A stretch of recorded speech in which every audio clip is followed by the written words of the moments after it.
Have you ever said yes when deep inside you wanted to say no? Maybe you agreed to help someone even though you were exhausted, or you went along with plans just so no one would be upset. This is not just your story, it's the story of many of us. Today, I want to tell you about a boy named Arav. Arav was kind, gentle, and always ready to help. If someone asked for his toy, he gave it. If a classmate needed homework copied, he handed over his notebook. If a teacher wanted him to stay back after school, he never refused. On the outside, he seemed like the perfect child, but deep inside, Arav carried a quiet heaviness, a fear of what might happen if he ever said no. Why was it so hard for him to refuse? Psychologists call this people-pleasing. It's when we ignore our own needs just to keep others happy. Sometimes it comes from fear of rejection. Sometimes it's the belief that our worth depends on being liked.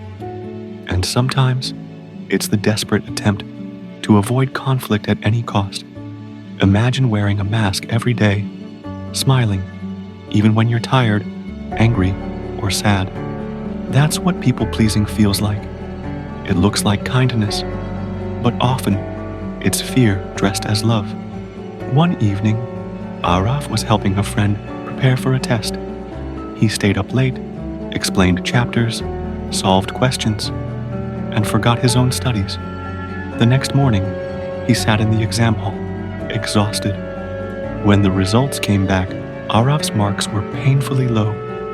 Meanwhile, the friend he had helped scored better than him.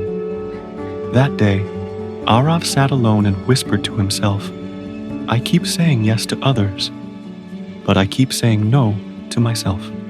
It was his first painful realization that endless yeses come with a cost. As Arav grew older, he began to understand the importance of boundaries. Boundaries are not walls that push people away. They're gentle lines that guide where love, respect, and care can flow. He learned small steps to change. The first was the yes but technique. It meant saying yes politely, but setting limits. For example, "Yes, I can help you, but only after I finish my own work." The second lesson was this: true friends don't disappear when you say no. The people who truly value you will respect your boundaries. And the third lesson was self-care. He realized it's not selfishness, it's strength. Because just like you cannot pour from an empty cup, you cannot care for others if you are completely drained yourself. Imagine Arav today, smiling, calmer, and free. He no longer agrees to everything.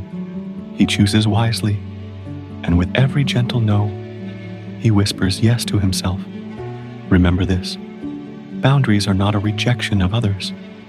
They are acts of love, both for you and for those who truly matter. This is Whispering Minds, where stories meet psychology, and every tale is a step closer to understanding the human soul. Thank you for listening, and always remember, it's okay to say no.